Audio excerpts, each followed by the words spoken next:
Good morning students. We are doing chapter number 4 rational number exercise 4.1. exercise 4.1 का question number 8 से हमें करना था, 7 तक हमने ऑलरेडी कर लिया था। क्वेश्चन नंबर 8 हम अब करेंगे। क्वेश्चन नंबर 8 क्या है? Write down each of the following rational number with the positive denominator. हमें कुछ रैशनल नंबर दे रखे हैं जिसे हमें क्या करना है, पॉजिटिव डिनोमिनेटर में कन्वर्ट करना है। जैसे ये डिनोमिनेटर नेगेटिव में दे रखा है, इसको हमें पॉजिटिव में बनाना है। सिर्फ डिनोमिनेटर के लिए बोला है तो न्यूमेरेटर हमारा पॉजिटिव हो नेगेटिव हो कोई फर्क नहीं पड़ता है, हमें सिर्फ डिनोमिनेटर को चेंज करना है। ठीक है, अब देखो अगर हम इस -7 को -1 से मल्टीप्लाई कर देते हैं, जो मल्टीप्लाई हम नीचे करेंगे उसी नंबर से हम ऊपर भी करेंगे। -7 को अगर हम -1 से मल्टीप्लाई कर देते हैं तो 7 1 जा 7 और माइनस माइनस क्या हो गया प्लस, तो हमारा डिनोमिनेटर क्या हो गया, पॉजिटिव हो गया।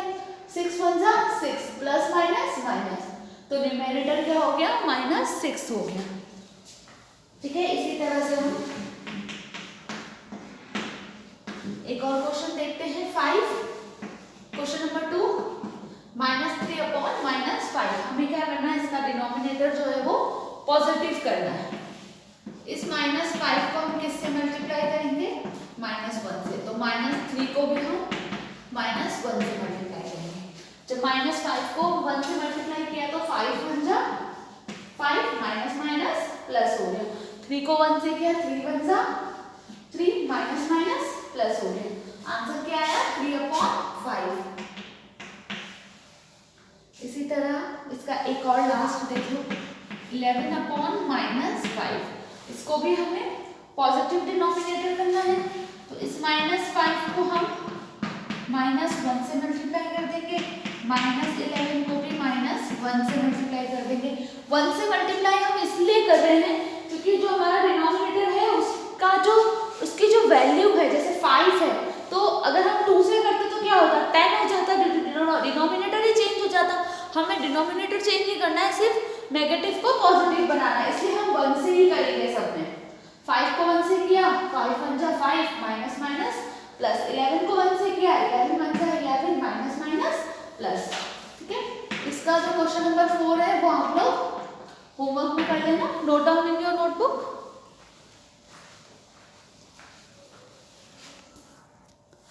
Now coming to the next question, question number 9। Question number 9 क्या है हमारा, write 3 rational number equivalent to.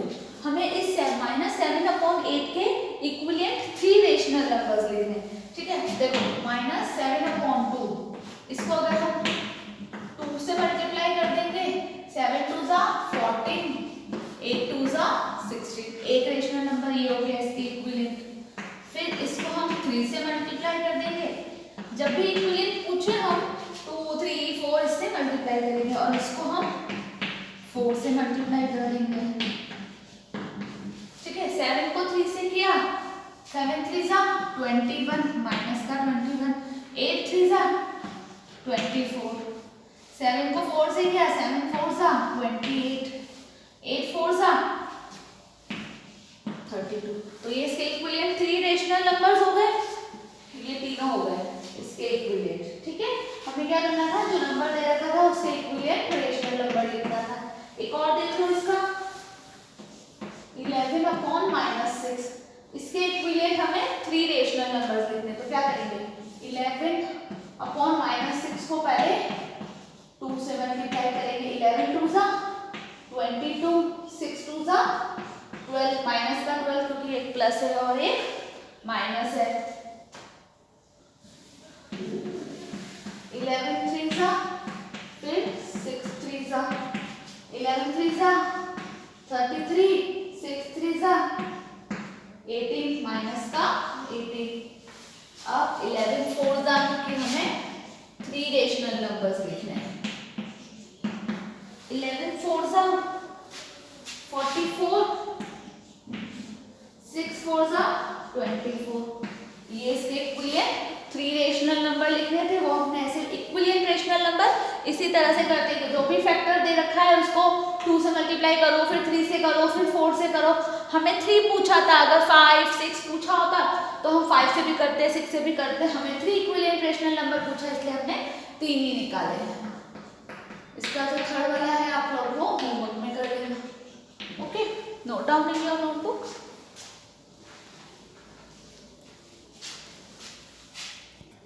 Now coming to the next question, question number 10। Question number 10 क्या है? Find equivalent form of rational number having a common denominator for each of the following pair. हमें देखो एक pair दे रखा है rational number का 3/8 और 5/7। हमें इसके इक्विवेलेंट ऐसा रेशनल नंबर लिखना है जिसके डिनोमिनेटर्स क्या हो, सेम हो।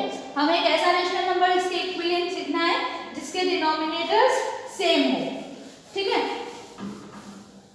इक्विवेलेंट मतलब क्या होता है? जो रेशनल नंबर दे रखा होता है ना उस और जो उसका इक्विवेलेंट होता है वो उससे कट जाता है। अब देखो सेम डिनोमिनेटर के लिए हमको क्या करना पड़ेगा? LCM of 8 and 7। 7 और 8 का एलसीएम कितना होता है? 56। एलसीएम निकालना आता है आप लोगों को?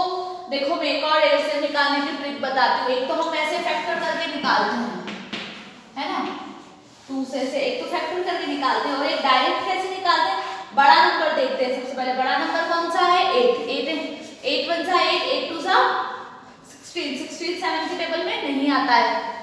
8 4 सा 24, 24 भी 8 2 3 सा 24, 24 भी 7 के टेबल में नहीं आता है। देखो हम 8 की टेबल लिख लेते हैं पहले।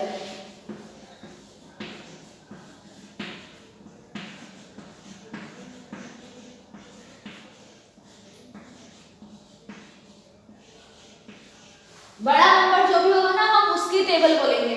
8 1 सा 8 7 की टेबल में नहीं आता है, कर दिया। 8 2 सा 16 7 की टेबल में नहीं आता है, इसलिए आगे का नंबर लेंगे। 8 3 सा 24, 24 भी 7 की टेबल में नहीं आता है। 8 5 सा 32, 32 भी नहीं आता है। 8 6 सा 40, 40 भी नहीं आता है। 8 7 सा 48, 48 भी नहीं आता है। सॉरी 8 6 सा 48, 8 7 सा 56, 56 7 की टेबल में भी आता है। हम वो नंबर लेंगे जो दोनों की टेबल में आता हो। ठीक है, इसको एलसीएम बोलते हैं, लीस्ट कॉमन फैक्टर, मतलब सबसे छोटा वो नंबर जो दोनों की टेबल में आता हो। हमारा एलसीएम कितना हो गया इसका? 56 हो गया। अब अपन 3/8 इंटू,